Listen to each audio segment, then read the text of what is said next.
আমরা সকলে শক্তি অনুভব করতে চাই। এবার যদি আপনাকে জিজ্ঞেস করা হয় যে সবথেকে বেশি শক্তির অনুভব কোথা থেকে করা সম্ভব, তখন কেউ কেউ বলবেন পুষ্টিকর আহার গ্রহণ করলে, ব্যায়াম করলে, কেউ বলবেন ধন লাভ করলে, বন্ধুদের থেকে, পরিবারের থেকে আদি ইত্যাদি। এইভাবে আপনি শক্তির অনুভব অবশ্যই করতে পারেন, কিন্তু সবথেকে বেশি শক্তির অনুভব যদি আপনি করতে চান তাহলে তা পাবেন শুধু একতার দ্বারা, সংগঠনের দ্বারা। যদি আপনাকে উদাহরণ দিই, নিজের এই হাতটাকে দেখুন, 5টা আঙুল রয়েছে। কোনো একটা বস্তুকে নিজের একটা আঙুল দ্বারা তুলে ধরার চেষ্টা করে দেখুন, বড়ই কষ্ট হবে। তখন আপনি বুঝতে পারবেন যখন এই 5টি আঙুল একত্রিত হয় তখন কোনো কাজ কতটা সহজ হতে পারে। এটাই হলো শক্তি, একতার। সব থেকে ভালো উদাহরণ যদি আপনাকে দিই তাহলে বাঁশি। এই বাঁশি থেকে অত্যন্ত মধুর সুর নির্গত হয় যা সবার মন প্রসন্ন করে দেয়। এই কথা সত্যি, কিন্তু এই বাঁশি আমি একটা বা দুটো আঙুল দিয়ে বাজাতে পারবো না। আমাকে প্রত্যেকটা আঙুল ব্যবহার করতেই হবে, তবেই এর থেকে মধুর সুর নির্গত হবে যা সকলকে প্রসন্ন করবে, ঠিক কিনা? ঠিক এইভাবেই যদি আপনি চান যে আপনার জীবনরূপী বাঁশি থেকেও মধুর সুর নির্গত হোক বা সবার মনকে প্রসন্ন করে তুলুক, তাহলে আপনাকেও জীবনে একতা নিয়ে আসতেই হবে। আপনি একাও কর্ম করতে পারেন, পথ চলতেও পারেন, সামনেও এগোতে পারেন, সাফল্যও লাভ করতে পারেন। কিন্তু যখন সকলে একসাথে এগোবেন, সেই পথে চলবেন, সেই কর্মই করবেন, তখন লক্ষ্যে অবশ্যই পৌঁছবেন, সাফল্য অবশ্যই লাভ করবেন। কিন্তু সেই সাফল্য এবং তার আনন্দর সংমিশ্রণটাই একটু অন্যরকম হবে। তাই জীবনে ঐক্যবদ্ধ হন, একসাথে মিলে এগোতে থাকুন, আর আমার সাথে ভালোবেসে বলুন রাধা রাধা। মানুষের জীবনে 2 ধরনের আবেগ থাকে যা চিরকাল তার সাথে বসবাস করে। প্রথম, স্বপ্ন। দ্বিতীয়, অজুহাত। মানুষ হাজার হাজার স্বপ্ন দেখতে পারে। আমাকে এই কাজ করতে হবে, আমাকে ওখানে ঘুরতে যেতে হবে, আমার জীবনে এই অসম্ভব কাজ বাস্তবায়িত করে দেখাতে হবে, আদি ইত্যাদি। এবার ঠিক যেমন স্বপ্ন দেখেন সেইভাবে অজুহাতও খুঁজে নিয়ে আসেন। আমি এই স্বপ্ন পূরণ করতে পারলাম না, কারণ আমাকে কেউ সাহায্যই করলো না, কারণ আমি দুর্বল হয়ে পড়েছিলাম, কারণ আমার কাছে সময়ই ছিল না, আদি ইত্যাদি। এবার সাফল্য এবং অসফলতার মাঝখানে এই ধরনের সংঘর্ষ হতে থাকে।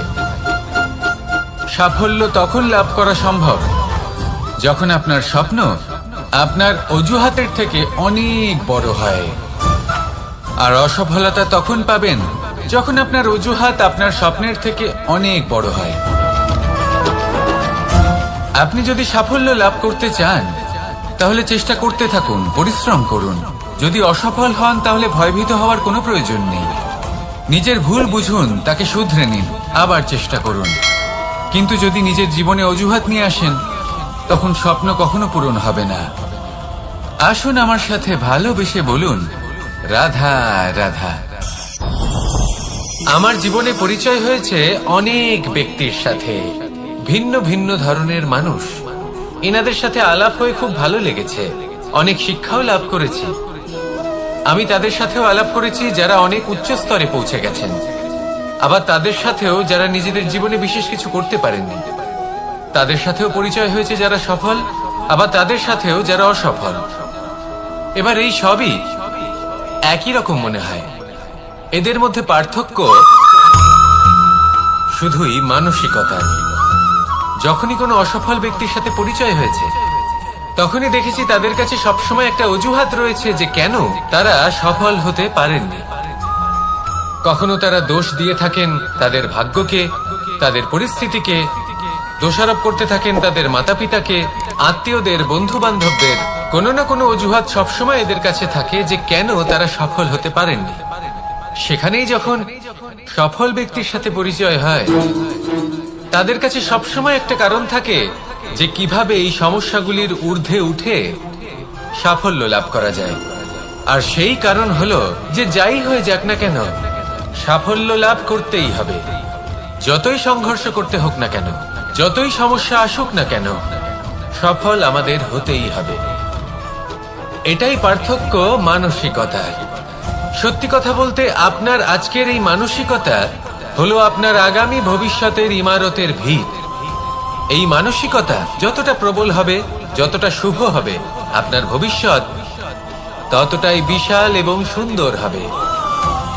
তাহলে সমস্যার উপর নয়, সাফল্যের উপর মনোযোগ কেন্দ্রীভূত করুন, জীবনে এগোতে থাকুন আর আমার সাথে ভালোবেসে বলুন রাধা রাধা। অ দিয়ে অন্ত, আ দিয়ে আরম্ভ। এই দুইয়েরই রাশি সমান। যদি আপনি মন দিয়ে দেখেন তবে দেখবেন এদের সম্পর্ক খুবই নিবিড়।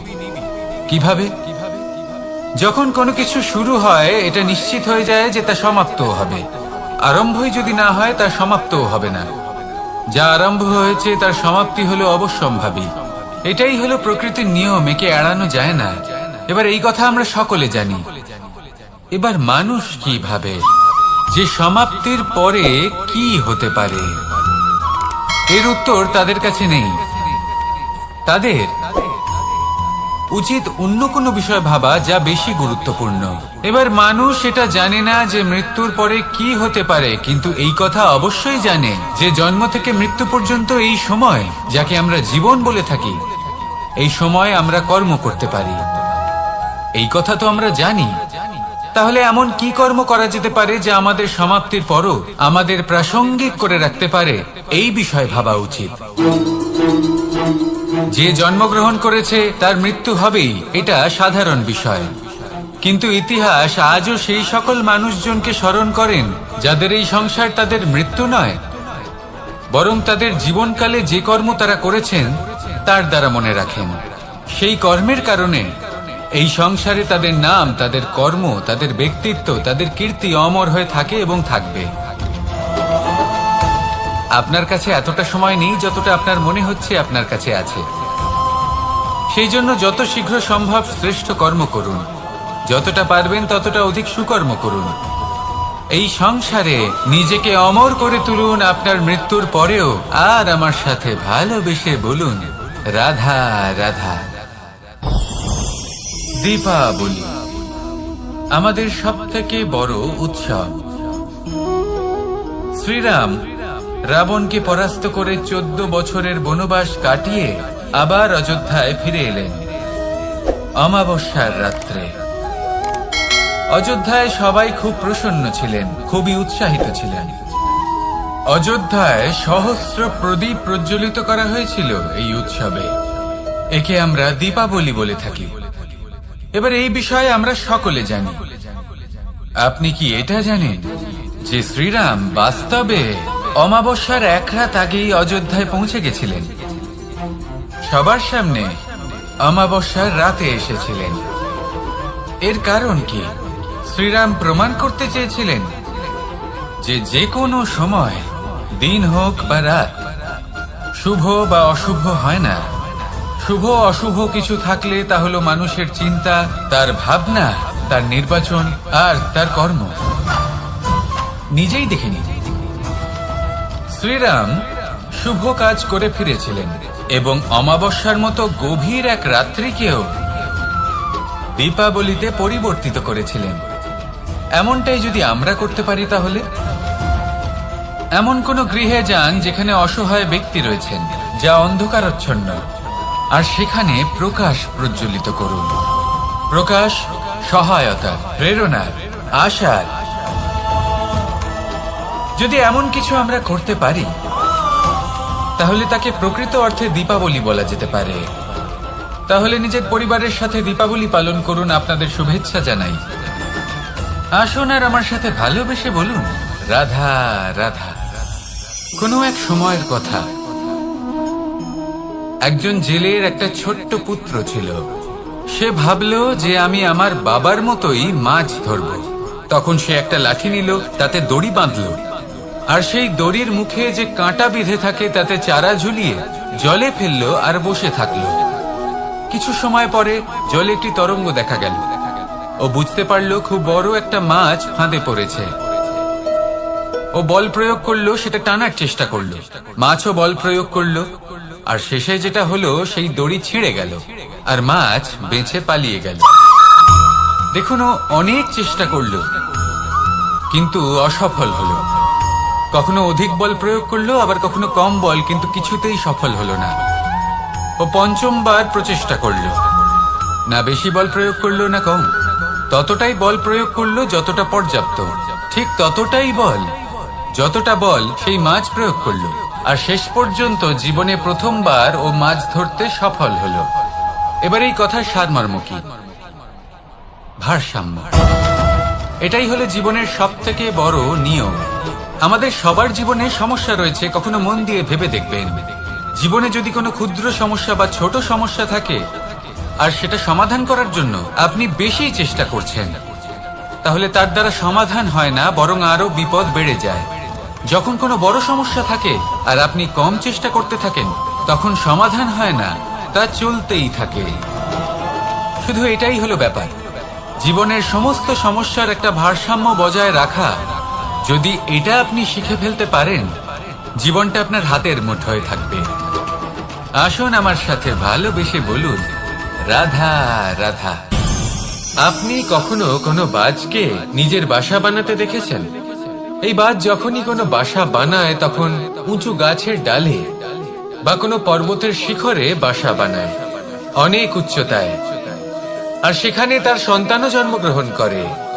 যখন এই সন্তানেরা জন্মায় তখন এই বাজ খুবই ভালোবেসে এবং খুব সাবধানে এদের পালন পোষণ করে, নিজের ঠোঁট দিয়ে তাদের ঠোঁটে খাবার পরিবেশন করে। কিন্তু যেই সেই সন্তানেরা হৃষ্টপুষ্ট হয়ে যায় এবং সেই কথা বাজ নিজে বুঝতে পেরে যায়, সেই বাজ নিজেই সেই বাসা ছিন্ন ভিন্ন করে দেয়।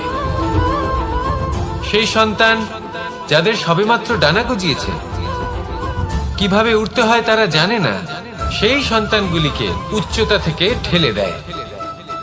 সেই সন্তান প্রথমে ভয়ভীত হয়ে যায়, তারা সামনে মৃত্যুকে দেখতে পেয়ে ভয়ের কারণে তাদের ডানা ঝাপটাতে থাকে, আর সেই প্রক্রিয়াতেই সেই সন্তানগুলি উড়তে শুরু করে দেয়। এবার এই ঘটনায় আমরা কি শিক্ষা পেতে পারি?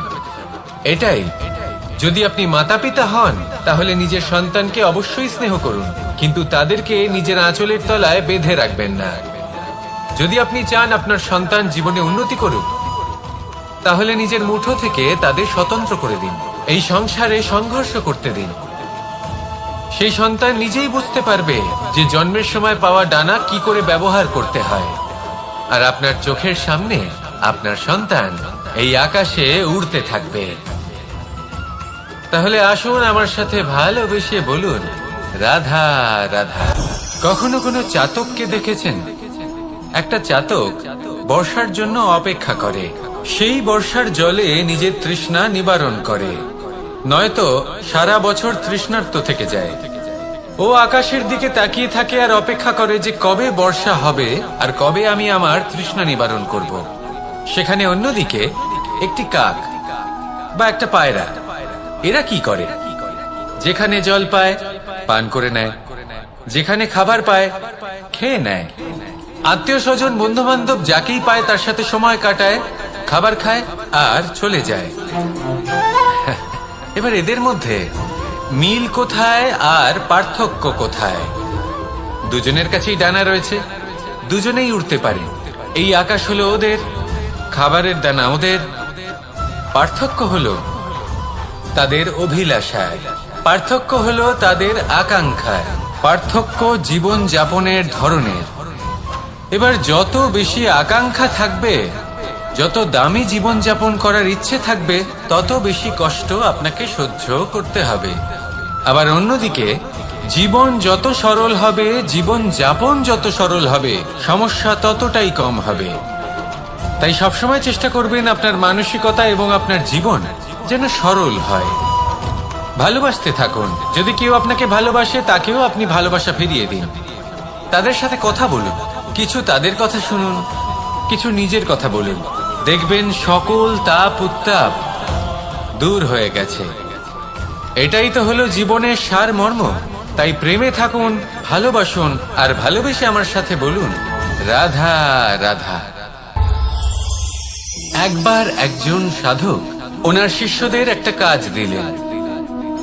একটা দুর্লভ জড়িবুটি নিয়ে আসতে বললেন। এতটাও কঠিন কাজ সেটা ছিল না, কারণ সকল শিষ্য জানতেন যে এই দুর্লভ জড়িবুটি কোথায় পাওয়া যায়। পর্বতের শিখরে। কঠিন কাজ কোনটা? সেখানে পৌঁছনোর সেই পথ, যা ছিল কাঁটায় জর্জরিত, পাথরে পরিপূর্ণ, যেখানে পিছলে পড়ার আশঙ্কা রয়েছে এবং গভীর ক্ষত পেতে পারে সবাই। এবার বেশ কয়েকজন শিষ্য গেলেন, তার মধ্যে কয়েকজনই সেই জড়িবুটি নিয়ে আসতে পারলেন।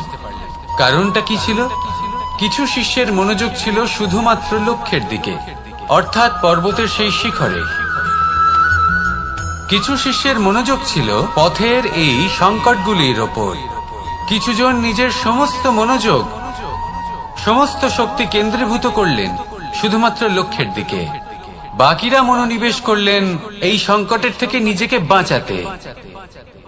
কিন্তু যাদের মনোযোগ শুধু লক্ষ্যের দিকে ছিল, শুধু তারাই জড়িবুটি নিয়ে আসতে পারলেন। কারণ কি ছিল? একটা সহজ ব্যাপার যা আমাদের বুঝতে হবে। আমরা যদি লক্ষ্যে পৌঁছতে চাই, তাহলে বিপদের সম্মুখীন তো আমাদের হতেই হবে, আর কোনো বিকল্প নেই। যন্ত্রণাও হবে, পায়ে কাঁটাও হয়তো ফুটতে পারে, হয়তো পড়েও যেতে পারেন, হয়তো রক্তপাতও হতে পারে। কিন্তু তার সাথেই সাফল্য অর্জনের যে আনন্দ, সেটাও পাওয়া যায়। সেই জন্য নিজের মনোযোগ সবসময় লক্ষ্যের দিকে রাখুন, পথের সেই বিপদগুলির দিকে নয়। সত্যি কথা বলতে, এই বিপদ এটা কিছুক্ষণের, আজ আছে কাল নাও থাকতে পারে। কিন্তু যদি লক্ষ্যকে প্রাপ্ত করতে পারেন, তাহলে তার আনন্দ আপনার সাথে সারা জীবন রয়ে যাবে। তাহলে লক্ষ্য প্রাপ্ত করুন আর আমার সাথে ভালোবেসে বলুন, রাধা রাধা। এই সংসারে সবাই বলেন, আমি অর্জুনের মতো হয়ে উঠতে চাই। সবাই চায় যে তারাও যেন অর্জুনের মতো গান্ডীব লাভ করে। তারাও চায় যে তাদেরকেও মহাদেব এসে পশুপতি অস্ত্র দান করবেন। তারাও এটাই চায় মহাভারতের মতো মহাসংগ্রামে বিজয়ী হতে। কিন্তু সবাই ভুলে যান যে অর্জুন যা হতে পেরেছিলেন, সবকিছুই অর্জন করেছিলেন। যদি আপনিও অর্জুনের মতো গান্ডীব লাভ করতে চান, তবে আপনাকেও তার মতোই শ্রেষ্ঠ কাঠ নির্বাচন করতে হবে। সেই কর্ম আপনাকেই করতে হবে। তার প্রত্যঞ্চা যাতে তীব্র হয়, তার জন্য আপনাকে সর্বশ্রেষ্ঠ দড়ি খুঁজে বের করতে হবে। আপনার বাণ যাতে ঘাতক হয়, সেই জন্য আপনাকে নতুন নতুন ধাতু খুঁজে বের করতে হবে। সেই শিক্ষা আপনাকে লাভ করতে হবে, তবেই আপনার ইচ্ছে পূর্ণ হবে। অর্জুন হওয়া বড়ই সরল, যদি আপনি কিভাবে অর্জন করতে হয় তা জানেন। শুধুমাত্র স্বপ্ন দেখেন যারা, তারা কখনোই অর্জন করতে পারবেন না। কিন্তু যদি কেউ অজ্ঞাতবাস ভোগ করতে পারে, যদি কেউ লাক্ষাগৃহ থেকে পালিয়ে বাঁচতে পারে, যদি কেউ কঠোর তপস্যা করতে পারে, প্রতীক্ষা করতে পারে এবং পরিশ্রম করতে পারে, তাহলে সে অর্জুন অবশ্যই হয়ে উঠবে।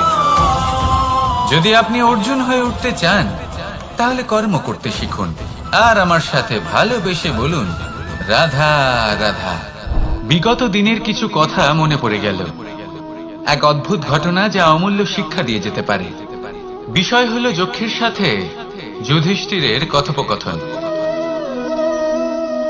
একবার যক্ষ যুধিষ্ঠিরকে জিজ্ঞেস করলেন। ওনাকে বললেন যে, আমার কিছু প্রশ্নের উত্তর যদি আপনি দিতে পারেন, তাহলে আমি আপনার বাকি ভ্রাতাগণকে আবার জীবিত করে তুলব। সেগুলোর মধ্যে খুব গুরুত্বপূর্ণ আর কঠিন একটা প্রশ্ন ছিল, এই সংসারে সব থেকে শ্রেষ্ঠ আশ্চর্য কোনটি? এই প্রশ্ন আমি আপনাকে জিজ্ঞেস করছি। এবার কেউ বলবেন স্বর্ণ দ্বারা নির্মিত লঙ্কা, এটি হলো সংসারের সব থেকে বড় আশ্চর্য। কেউ বলবেন বরফে ঢাকা সেই পর্বত যা আকাশ স্পর্শ করে। কেউ বলবেন সেই সমুদ্র যার গভীরতা মাপা অসম্ভব ব্যাপার। কেউ বলবেন সেই বায়ু যা আমরা দেখতে পাই না, কিন্তু তা আমাদের জীবন দান করে। সংসারের সব থেকে বড় আশ্চর্য কি, সেই প্রশ্নের উত্তর যুধিষ্ঠির দিয়েছিলেন, আর তা ছিল শ্রেষ্ঠ উত্তর এবং উচিত। উনি বলেছিলেন যে সংসারে প্রতিদিন কোন ব্যক্তি জন্ম চেষ্টা করুন যাতে আপনি যে কাজ করছেন তার দ্বারা যেন অন্যের মঙ্গল হয়। এই প্রচেষ্টাই আপনার জীবনকে প্রসন্নতা আর প্রেম দ্বারা ভরিয়ে তুলবে। এই মন সুপ্রসন্ন হয়ে বলবে, রাধা রাধা।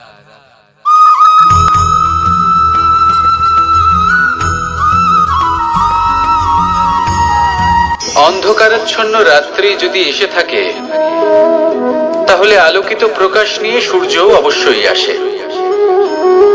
রোগ যদি এসে থাকে, তাহলে তার ওষুধও অবশ্যই আসে। সমস্যা যদি আসে, তাহলে সেই সমস্যার সমাধানও নিজে থেকেই আমাদের কাছে চলেই আসে।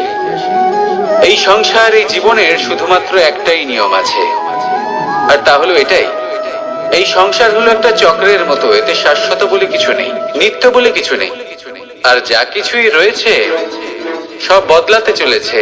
যদি আপনার জীবনে দুঃখ থাকে, সমস্যা থাকে, যদি আপনি বিপদ দ্বারা আচ্ছন্ন, তাহলে মনে রাখবেন সবকিছু বদলে যেতে চলেছে।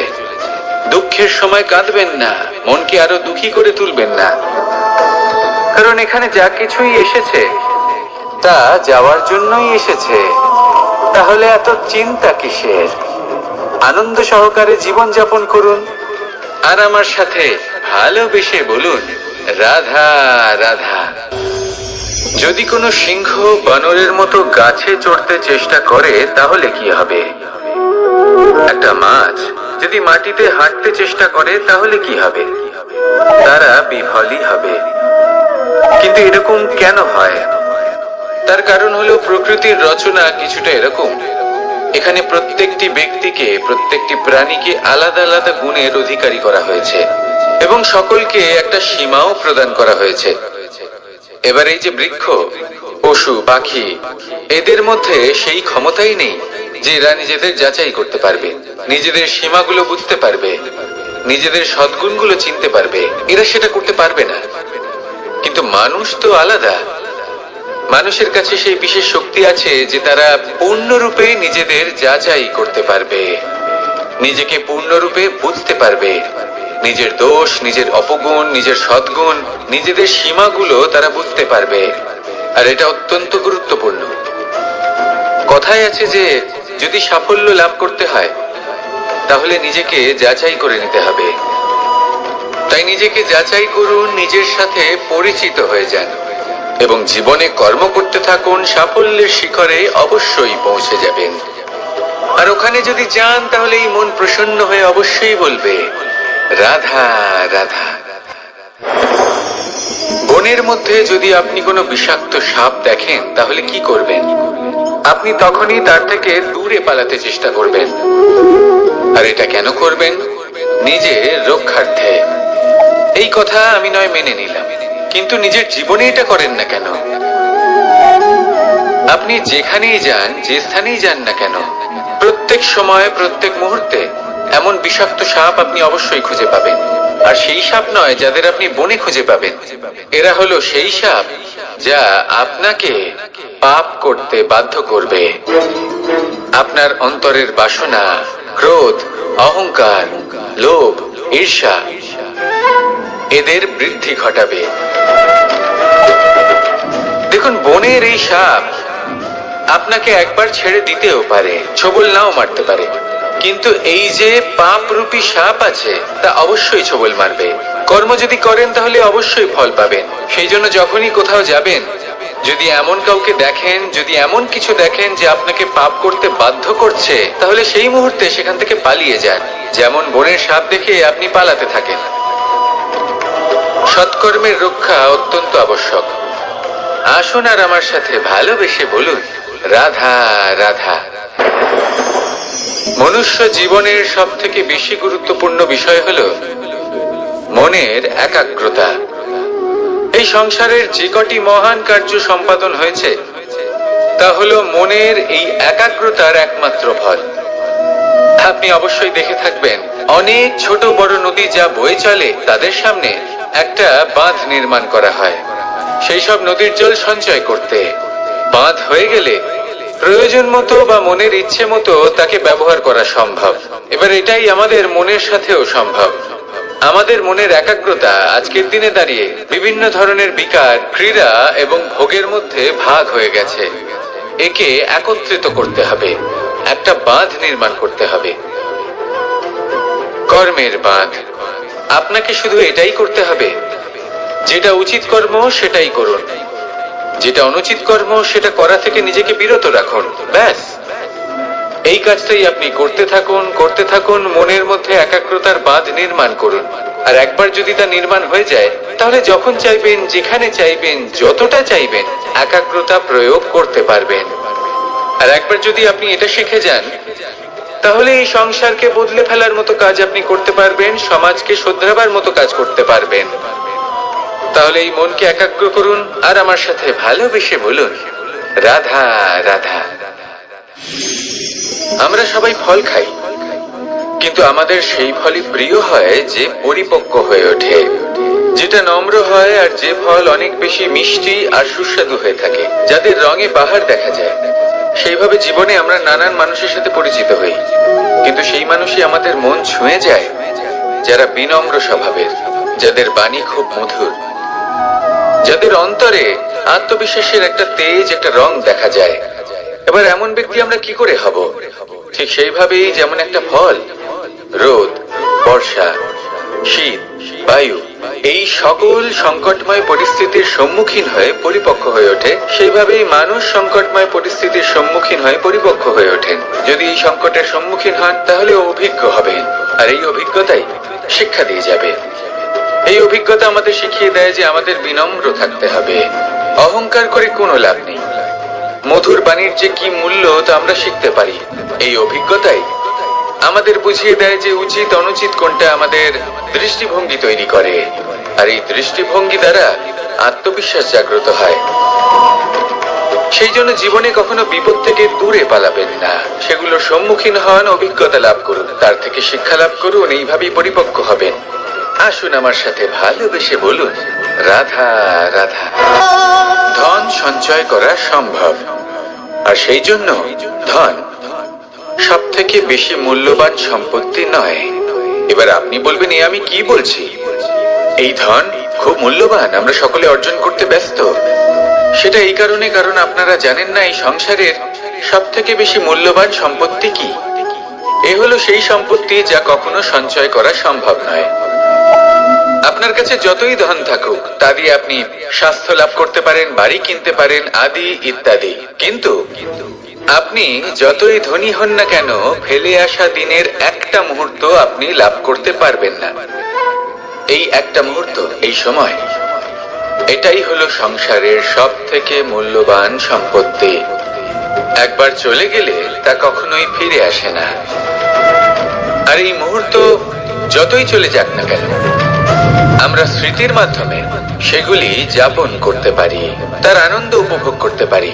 আর যার সাথে আমরা সময় অতিবাহিত করেছি, তার স্মৃতিতে আমরা চিরকাল জীবিত থাকতে পারি। সেই জন্য সময় সব থেকে মূল্যবান সম্পত্তি, তাকে এইভাবে নষ্ট করবেন না। প্রত্যেকটা মুহূর্ত উপভোগ করুন, আনন্দ করুন, আর ভালোবেসে বলুন, রাধা রাধা। কনক, কি সুন্দর একটা শব্দ। এর অনেকগুলো রূপ রয়েছে, অনেকগুলো অর্থ রয়েছে। প্রথম অর্থ হলো স্বর্ণ, অর্থাৎ সম্পত্তি। দ্বিতীয় অর্থ ধুতুরা, অর্থাৎ গাছের ছোট একটা বীজ, যা কিনা অত্যন্ত শক্তিশালী হয়। যদি বেশি মাত্রায় এর প্রয়োগ করা হয়, তাহলে এটা বিষময় হয়ে উঠতে পারে। এই হলো সেই ধুতুরা যার প্রয়োগ মহাদেবের পুজোতে করা হয়। এবার প্রশ্ন হলো এটাই যে এই স্বর্ণ এবং এই ধুতুরার মধ্যে মিল কি রয়েছে। মিল হলো এটাই যে এই দুটোই মানুষকে মত্ত করে তোলে। ধুতুরা মানুষকে তখন মত্ত করে যখন তাকে সেবন করা হয়, কিন্তু স্বর্ণ, ধন, সম্পত্তি, মানুষ এটা যতটাই অর্জন করে নেয় সেটাই যথেষ্ট। এই স্বর্ণ মানুষের ভাবনা চিন্তা করার ক্ষমতাকে বশ করে ফেলে। মানুষ সম্পত্তির লোভে মত্ত হয়ে ওঠে, কারণ যে যত চমৎকারী, যতটা অমূল্য হয়, তাকে সামলানো কিন্তু ততটাই কঠিন, তাই না? তাই মনে রাখবেন, ধন, স্বর্ণ, সম্পত্তি এগুলো ধুতুরার থেকেও অনেক বেশি বিষাক্ত হতে পারে। তাই এর ওপর আত্মসংযমের একটা কবচ পরিয়ে রাখবেন এবং বিবেকের শক্তির সাথে এগুলো প্রয়োগ করুন, তবেই কল্যাণ হবে। আসুন আমার সাথে ভালোবেসে বলুন, রাধা রাধা। মানুষের জীবনে তিনটি গুণ অত্যন্ত প্রয়োজনীয়: শ্রদ্ধা, বিনম্রতা, যোগ্যতা। যদি জ্ঞান লাভ করতে চান তাহলে শ্রদ্ধার প্রয়োজন, যদি মান লাভ করতে চান তাহলে স্বভাবে বিনম্র হওয়া প্রয়োজন, আর যদি মনোবাঞ্ছিত স্থান লাভ করতে চান তাহলে যোগ্যতার প্রয়োজন। বিষয়টা সহজ। শ্রদ্ধা আপনাকে জ্ঞান দেবে, নম্রতা আপনাকে মান, আর যোগ্যতা উচিত স্থান দেবে। কিন্তু যদি আপনি এই তিনটি গুণ সম্মিলিত করেন তাহলে এমন কিছু লাভ করবেন যা এই সব কিছুর থেকে অনেক ঊর্ধ্বে। সম্মান। আর এ হলো সেই সম্মান যা প্রত্যেক মানুষের নিজের জীবনে লাভ করতে চেষ্টা করা উচিত, কারণ এই হলো সেই সম্মান যার কারণে আপনি চলে যাওয়ার পরেও এই সংসার আপনাকে ভালোবাসবে আর মনে রাখবে। আসুন আমার সাথে ভালোবেসে বলুন, রাধা রাধা। জীবনে গতি অত্যন্ত গুরুত্বপূর্ণ, মতিও হলো গুরুত্বপূর্ণ, এবং তার থেকেও বেশি গুরুত্বপূর্ণ হলো সঙ্গতি। একটা জলের ফোঁটা, তার মধ্যে গতি থাকে, প্রকৃতির মধ্যে তা লাভ করার ইচ্ছে নিহিত থাকে, কিন্তু এই যে সঙ্গতি তা নির্ধারিত করে যে এই জলের ফোঁটা ঝিনুকের মুখে পড়ে মুক্ততে পরিণত হবে নাকি বিষাক্ত সাপের মুখে পড়ে বিষে পরিণত হবে। এবার দেখুন, এই জঞ্জাল স্বর্ণকারের দোকানের সামনেও থাকে এবং জঞ্জাল একজন ব্যবসাদারের দোকানেও থাকে, কিন্তু জঞ্জাল যা স্বর্ণকারের দোকানে থাকে তা ব্যবসাদারের দোকানের জঞ্জালের থেকে অনেক বেশি মূল্যবান, কারণ তার মধ্যে সোনার কণার সঙ্গতি থাকে। সেই জন্য জীবনে সঙ্গতির উপর বিশেষ গুরুত্ব দেবেন। যেমন সঙ্গতি তেমনই আপনি হবেন। আসুন আমার সাথে ভালোবেসে বলুন, রাধা রাধা। প্রত্যেক প্রাণী ভালোভাবে জীবন যাপন করতে চান, এটা তাদের স্বভাবে আছে এবং ভাবাটা অনুচিত নয়। কিন্তু একটা ভালো জীবনের গুরুত্বপূর্ণ অংশ কোনটা? বসবাসের স্থান, সেই স্থান যেখানে আমরা জীবন অতিবাহিত করি। এবার মানুষ ভাবতে পারেন যে একটা ভালো বাসস্থানের অর্থ কি? সেই স্থান যেখানে সহজে জল পাওয়া যায়, যেখানে শুদ্ধ বায়ু পাওয়া যায়, যেখানে আনাজ উৎপন্ন হয়। এটা জীবনযাপনের জন্য পর্যাপ্ত বটে, কিন্তু ভালো জীবন যাপনের জন্য আরো একটা কথা আপনাকে বুঝতে হবে। সাধু, জ্ঞানী, পণ্ডিত ব্যক্তি, এই সকল মহাপুরুষ, এনাদের যে বাসস্থান তা অত্যন্ত বিশেষ হয়। এখানে এক ধরনের বিশেষ ইতিবাচক শক্তি থাকে, এমন একটা স্থান যেখানে দেবতারাও বিচরণ করে। জীবন আমরা সবাই যাপন করি, কিন্তু জীবনের উদ্দেশ্য শুধুমাত্র জীবন যাপন করা নয়। জীবনের উদ্দেশ্য হলো মুক্তি লাভ করা। আর এই সকল সাধু, জ্ঞানী, পণ্ডিত ব্যক্তি, এই সকল মহাপুরুষ আপনাকে মুক্তির পথে নিয়ে যেতে পারেন, কারণ এরা হলেন সেই মহাপুরুষ যারা নিজেদের অন্তরের বিকার, অহংকার, ক্রোধ, বিদ্বেষ এই সকল দোষগুলিকে ত্যাগ করেছেন, এদের উপর বিজয় লাভ করেছেন। এমনই একজন ব্যক্তি আপনাকে মুক্তির পথে নিয়ে যেতে পারে। প্রয়োজন হলো শুধুই এনাদের চিনতে পারা, এদের কথা বুঝতে পারা এবং এদের দেখানো পথে চলা। যদি আপনি এটা করতে পারেন তাহলে এই মন প্রফুল্ল হয়ে বলবে, রাধা রাধা। আমি এখানে একা এই বনে বসে আছি, বাঁশি বাজাচ্ছি। কার জন্য? কে আছেন এখানে? কেউ নেই। আমার প্রজা, আমার রাজ্য, আমার পরিবার আমার থেকে অনেক দূরে আছেন। আমি এখানে একা এই বনে বসে এই আকাশের এই রঙের, গাছের এই সব ফলের, মাটির সুবাসের আনন্দ উপভোগ করছি। কেন? আমি হলাম দ্বারকাধীশ। এমন কি রাজকীয় বা ভৌতিক সুখ রয়েছে যে আমি ওখানে পেতে পারি না? সবকিছুই পেতে পারি, তাও এখানে বনে একা বসে আছি। কোন সুখ খুঁজে চলেছি? একা থাকার সুখ। আমরা প্রত্যেকদিন অনেক মানুষের সাথে, চিন্তাধারার সাথে, কর্মের সাথে, পরিস্থিতির সাথে সুখ দুঃখের দ্বারা বেষ্টিত থাকি। জীবনের এই চক্রে আমরা জড়িয়ে পড়তে থাকি। যতই আমরা এই সমস্যার সমাধান করি, আমরা ততই এতে জড়িয়ে পড়ি। আমরা এতটাই জড়িয়ে পড়ি যে যখন আমরা আয়নায় নিজেদের দেখি, তখন আমরা নিজেদের চিনতেই পারি না। এমন মনে হয় যেন আমরা নিজেদের হারিয়ে ফেলেছি। সেই জন্য প্রত্যেক দিন আপনি কিছু সময় নিজের সাথে কাটান একান্তে। এটা অত্যন্ত আবশ্যক। নিজের অস্তিত্বের গভীরে গিয়ে দেখতে শিখুন, নিজেকে বুঝুন। অদ্ভুত শান্তির অনুভূতি হবে। যেমন এই বায়ু, এই বৃক্ষ, এই পুষ্প, এই নিসর্গ, এদের মতো আপনিও কখনো একলা হতে শিখুন। কখনো নিসর্গের একটা অংশ হয়ে দেখুন। এই মন প্রসন্ন হয়ে বলবে, রাধা রাধা। ওমাই কি, আমি কখন থেকে এখানে অপেক্ষা করছি, হাত পেতে দাঁড়িয়ে রয়েছি যাতে একটা ফল আমার হাতে এসে পড়ে এবং সেটা আমি খেতে পারি। কখন থেকে অপেক্ষা করছি, কিন্তু সেটা হচ্ছেই না। এবার আপনি বলবেন যে এসব কি বলছি, এ কি অদ্ভুত কথা বলছি। যদি ফল খেতে হয় তাহলে আমাকে বৃক্ষে চড়তে হবে, ফলের কাছে পৌঁছতে হবে, তবেই তো ফল পাবো। এবারে এটা অত্যন্ত সহজ ব্যাপার, কিন্তু এই বিষয়টা আপনি নিজের জীবনের প্রসঙ্গে ভেবে দেখুন।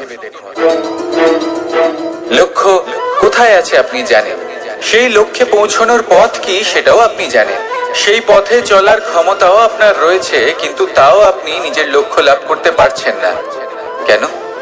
কারণ আপনি অপেক্ষা করছেন যে লক্ষ্য আপনার সামনে চলে আসবে, কিন্তু তা হয় না।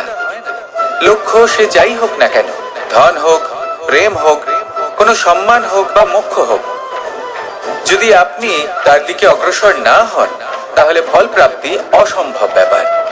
তা কোনোদিনই হবে না। সেই জন্য আপনার চোখের সামনে আপনি যদি নিজের লক্ষ্যকে দেখতে পান, তাহলে উঠুন এবং সেই দিকে অগ্রসর হতে শুরু করুন। নিজের অন্তরের সকল অশুভ গুণ দূর করুন, অলসতা ত্যাগ করুন, অজ্ঞানতা ত্যাগ করে দিন এবং চলতে থাকুন। অবশ্যই মনোবাঞ্ছিত ফল লাভ করতে পারবেন। মনে রাখবেন, চলতে থাকলে তবেই লক্ষ্য প্রাপ্তি হবে। অপেক্ষার দ্বারা শুধুমাত্র মৃত্যু লাভ হবে। আসুন আমার সাথে ভালোবেসে বলুন, রাধা রাধা। আমি দ্বারকাধীশ এবং আমার সভাতে বিভিন্ন সময় বিভিন্ন ধরনের মানুষ আসেন, নিজেদের দাবি নিয়ে, নিজেদের ইচ্ছে নিয়ে। কখনো কেউ ভোজন চান, আবার কখনো কেউ ওষুধ। কখনো কেউ বস্তু চান, কেউ আবার চান বস্ত্র। কারোর জ্ঞান চাই, কারোর ধন চাই, আবার কারোর বাসস্থান। অনেক সময় আমি এই অনুরোধ, এই ইচ্ছে পূর্ণ করি না। এবার আপনি এটা ভাবতেই পারেন যে কৃষ্ণ তো তাহলে লোভী, ওর কাছে তো সবকিছুই রয়েছে, তারপরেও সে নিজের প্রজার ইচ্ছে পূর্ণ করে না, তাদের সমস্যাগুলি বুঝতে পারে না, তাদের সুখ স্বাচ্ছন্দ্য প্রদান করে না। আসল সত্য হলো এটাই যে কোনো সবল ব্যক্তি, যে কোনো গৃহস্থ ব্যক্তি যে কাজ করতে সক্ষম, তার পরিশ্রম দ্বারাই নিজের প্রয়োজনগুলি এবং ইচ্ছেগুলি পূরণ করা উচিত। এটা অত্যন্ত প্রয়োজনীয়। আর এগুলো তিনি করতে পারেন শিল্প, ব্যবসা, আচরণ অথবা জ্ঞানের ভিত্তিতে। এই পথে চলতে হবে, পরিশ্রম করতে হবে, তবেই সে কিছু অর্জন করতে পারবে। এবার এমন কোন ব্যক্তি যার এই সব কিছুতে কোনো রুচি নেই, যে কিছুই করতে চায় না, সে কিছুই অর্জন করতে পারবে না। এবার এরকম কোনো ব্যক্তিকে যদি আমি কোনো বস্তু প্রদান করি, তাহলে কি হবে? সে পরাধীন হয়ে যাবে, আর সেটা উচিত হবে না। তাহলে কি করা উচিত? তাকে পথ দেখানো, তাকে বোঝাতে হবে যে কোন পথে চলে তুমি নিজের লক্ষ্য প্রাপ্ত করতে পারবে। শিল্প, জ্ঞান, আচরণ এবং ব্যবসা, এই পথে কিভাবে চলে সেটা শেখাতে হবে। আর আমি সেটাই করি। তার ফলে কি হয়? ব্যক্তি স্বাধীন হয়ে যায়। সংসারে সে যা চায়